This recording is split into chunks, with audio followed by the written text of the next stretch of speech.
Gusto ko lang malaman kung kayo ba ay naniniwala dito. Ito ang unang-una na pag-usapan natin. Kayo ba ay naniniwala na nahigitan na ni Bongbong Marcos ang nakaraang administrasyon? So talagang ang focus niya dito si Rodrigo Duterte. Oo, nahigitan na daw niya ang nakaraang administrasyon. Yung nagawa sa loob lamang daw ng 3 taon ay nahigitan niya na yung nagawa ng administrasyon. Hindi naman kasi klaro yung itong post na ito.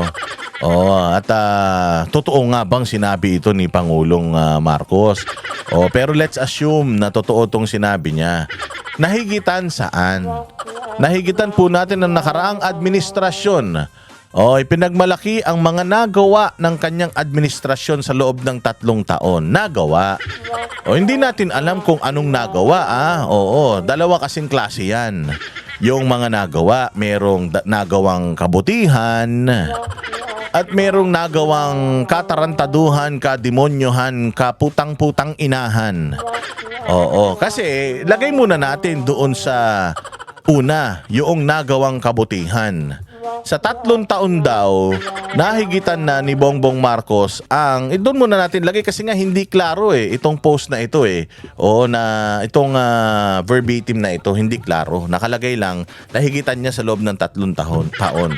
Magkakaiba man tayo ng opinion, gusto ko lang ilagay doon sa parehas na perspektibo. Sige, ilagay natin doon sa nagawang kabutihan. Sa 3 taon daw ni Pangulong Bongbong Marcos, nahigitan niya na yung nagawang kabutihan o nagawang mga proyekto ni Rodrigo Duterte. Putang ina niyan. Alam mo, Bongbong, di ko alam kung anong tinitira mo. Di ko alam kung tumitira ka ng talampunay, kung tumitira ka ng rugbing panis, kung iniinom mo, hindi mo lang sinisinghot yung solvent, o hindi ko alam kung nagka-cup-syrup ka, nag-e-ekis Pinoy ka, pinaghalo-halo mo na yata. Di ko alam kung marijuana ba yung tinira mo dahil sabi nung kapatid mo, umaga pa lang, nagmamarijuana ka na. Para may gana ka magalmusal. Tapos di umano, mahilig ka rin sa cocaine.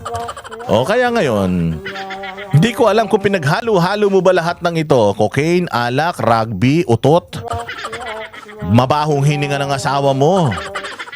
Panis na laway. Hindi ko alam kung lahat yan tinira mo ng sabay-sabay para maisip mo na nalagpasan mo na yung nagawa ni Pangulong Duterte sa loob ng 3 taon. Putang inan yan. Kasi wala ka na. Sabi ko nga sa'yo, yung mga troll mo nga, tanungin mo yung mga troll mo. Ano nagawa ni Marcos sa Pilipinas? Putang inan yan, walang masasabi mga yan For the longest time, ang dami yung binabayaran ng mga loyalista ng mga vlogger. Ang daming mga vlogger na mga loyalista. Pukin ang ina niyan, wala silang masabi na magandang ginawa mo. Puros ang content nila, awayin yung mga vlogger na bumabati ko sa'yo. Yun lang, wala silang ibang content. Wala silang magawa, wala silang magandang ibinabalita na mga pinagagagawa mo. Si Claire Castro nga Alam mo, nung tinanong si Claire Castro, anong nagawa ni Bongbong Marcos sa Pilipinas? Putang ina, ang sinabi niya yung libreng sakay tuwing linggo. Hayop ka. Putang ina ka talaga.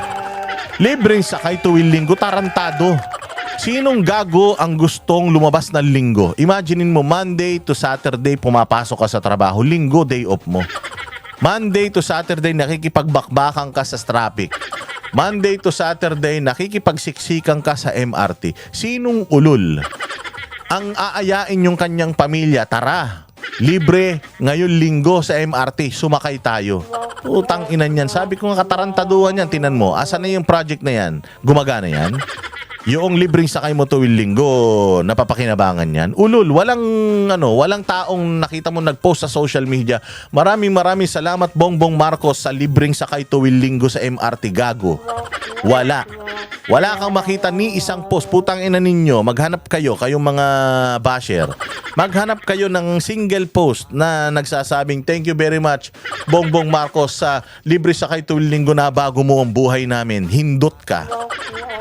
Sinong gago ang aakain niya yung buong pamilya niya para sumakay ng MRT? Ano yan, roller coaster? Ano yan, ride sa Disneyland? Kundi ka ba namang gago? Yun nga lang ang inabot ng utak mo, putang ina mo, tas sasabihin mo na lagpasan mo na yung mga nagginawa ni Pangulong Duterte sa loob ng 3 taon. Ulul ka. Wala kang nagawa sa 3 taon, putang ina mo. Ano mga pinangako mo? 20 pesos na kilo ng bigas. Putang ina niyan. Tapos tuwing may lindol at bagyo, doon lang napapakinabangan niyang hayop na 20 pesos na kilo mo ng bigas. Pinangako mo yung putang inang pabahay mo 1,000,000 isang taon. Yung pala 1,000,000 isang minuto ang nanakawin mo sa taong bayan, visit ka. Wala nga kayo, hindi nga kayo umabot sa 1,000 pabahay, mga tarantado kayo eh. O tapos pinangako mo rin magandang mga classroom, kung ano-ano. O puta ina, ilan na nagawa ninyong classroom sa loob ng 3 taon? Putang ina nyo, wala, hindi mabilang sa kamay yung nagawa ninyong mga classroom. Priority nyo ang classroom. Putang ina niya, priority nyo ang education sector. O tingnan ninyo, ilang budget deliberasyon na, ilang General Appropriations Act na ang pinirmaan mong hudas ka na mas mataas ang budget ng DPWH kaysa sa edukasyon. Putang ina mo. Gago ka talaga. Tapos sasabihin mo, nahigitan mo, wala kami maisip na nagawa mo, tarantado eh. Wala talaga, wala kami naisip na nagawa mo.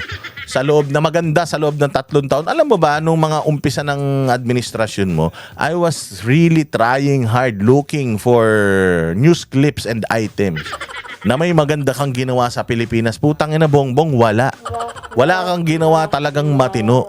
Sabi ko nga, hindi ko alam kung saan ka kumukuha ng tigas ng mukha para sabihin to. Unless, yung sinasabi mo na nagawa mo ng 3 taon, pinagmamalaki mo na nalagpasan mo yung nakaraang administrasyon, unless negative ito.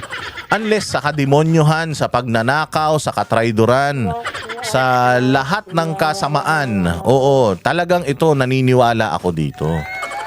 Pero kung saan nagawang kabutihan, wala kang nagawang mabuti. Hudas ka eh, wala kayong ginawa kundi mag-party-party. Bagyo, mamasyal ka. Oo, mga wala talaga. Ultimo nga yung isang kadete ng kadete ng PMA eh.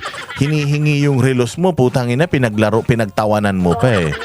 May natamata mo pang hayop ka eh. Ganyan kasama ang ugali mong punyeta ka. So wala kang nagawa sa loob ng 3 taon, Mr. President. Pakyo ka. Pero kung kademonyohan, marami. Oo, naniniwala ako sa kademonyohan, marami kang nagawa. Pag-upo mo pa lang, tumira na kayo kagad sa Department of Agriculture.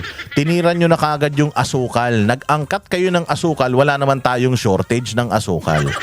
Oo, nung administrasyon mo, biglang tumaas ang presyo ng sibuyas. Putang ina, mapag-alaman natin, di umano, according din kay Zaldico yung asawa mo, yung kapatid, smuggler at hoarder.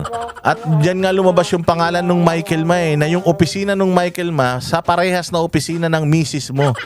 Nuknukan daw ng hari daw ng smuggling yon, hanggang ngayon hindi nyo pa nasasagot. Ibinenta nyo ang ginto ng Pilipinas.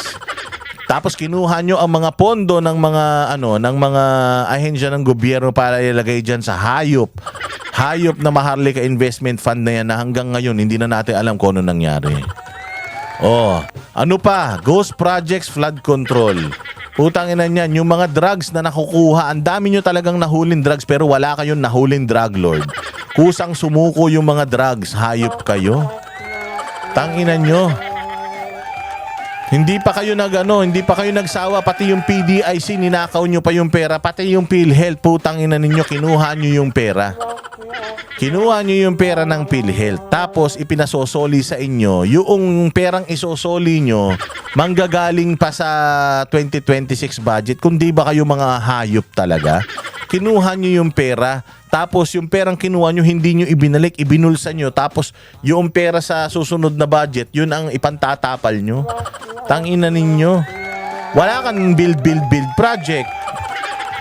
Wala ka man tulay na nagawa. Wala ka man nagawang mga kung ano-ano. Credit grabber ka. Yung mga natatapos na proyekto, inaangkin mong sayo kahit na hindi mo naman talaga, wala ka namang puhunan doon. Kahit nga utak, wala kang sinunog doon dahil walang masusunog sa'yo, wala ka namang utak eh. So ano pa, ang dami. Pinadala mo si Pangulong Duterte sa ibang bansa, ikaw nga ang pinakamagnanakaw, ikaw ang pinaka-traidor, ikaw ang pinaka-hudas sa lahing Pilipino eh. Sa totoo lang Tapos talagang tinalo nyo yung nakaraang administrasyon. Imaginein mo, nagkaroon kayo ng sindikato sa loob lang ng 3 taon, putang ina niya, nagkaroon na ng money heist sa gobyerno ng Pilipinas.